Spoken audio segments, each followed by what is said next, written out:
So what I've done when I've used digital technologies in my own classroom is make sure that we all understand that this is an extension or part of the community in the classroom.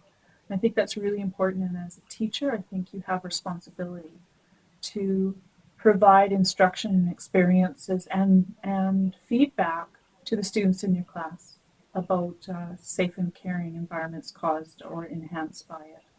One thing I really liked, and again, I'm going to speak in the practicum kind of context. What I really liked is that some of the mentor teachers this year and last year were using the Google Doc journals to share comments. And we've got on the evaluation form that they have to comment on ethical behavior and professional responsibility.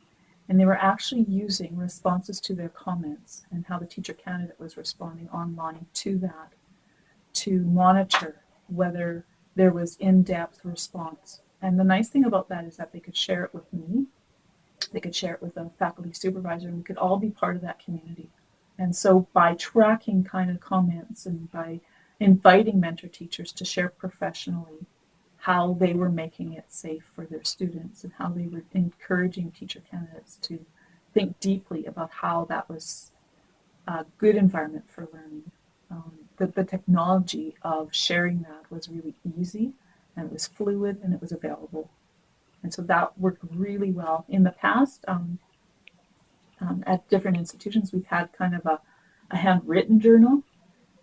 It's cumbersome because you lose them. The digital technology really, really helps. And what was really great was the students, teacher candidates were starting to upload artifacts of students that they could then discuss.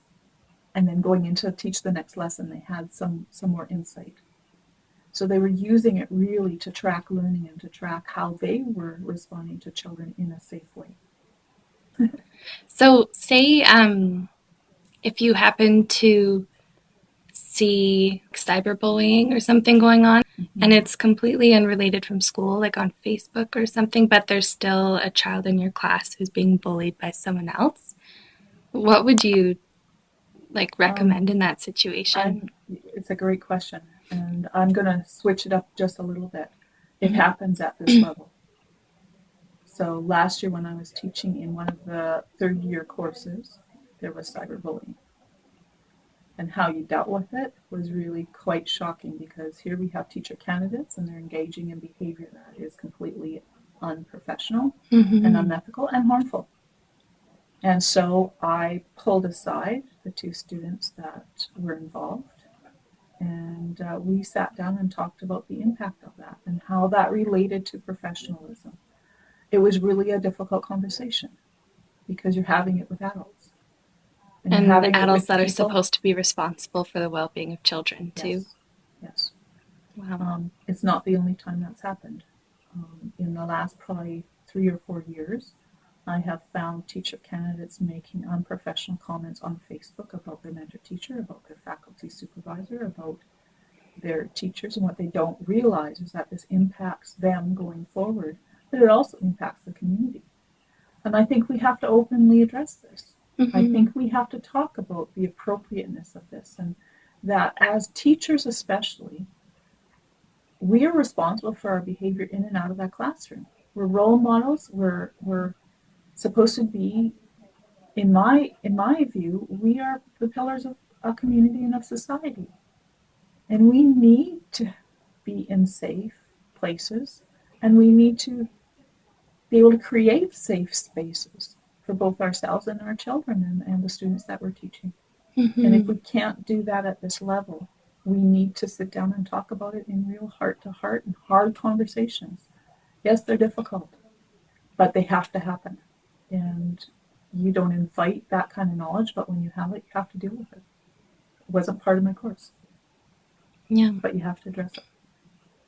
I know with growing up, technology was slowly introduced at the beginning. When I was in elementary school, there were no iPads or iPods or Facebook or anything like that. And so basically, learning to be responsible on the computer kind of came from parenting only, because it wasn't involved in school. And so maybe people at this age right now, they may not have had those parents that kind of taught them.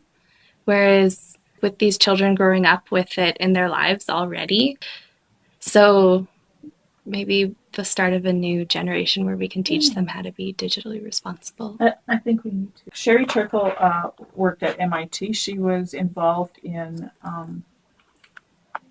artificial intelligence as it unfolded, and was one of the lead researchers and instructors in that kind of thing. And her work is prolific on the subject, on how computers are going to make our life so much better, and blah blah blah, and technology, blah, and all of this for years, for most of her career.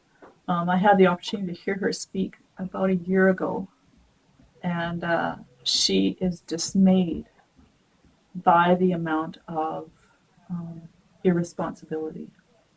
And she made the comment, and she made lots of comments that I found fascinating, because she's kind of flipped on. Her newest book is called Alone Together, or something like that. Something that points to the idea that we're all sitting on the screen and not engaging in society.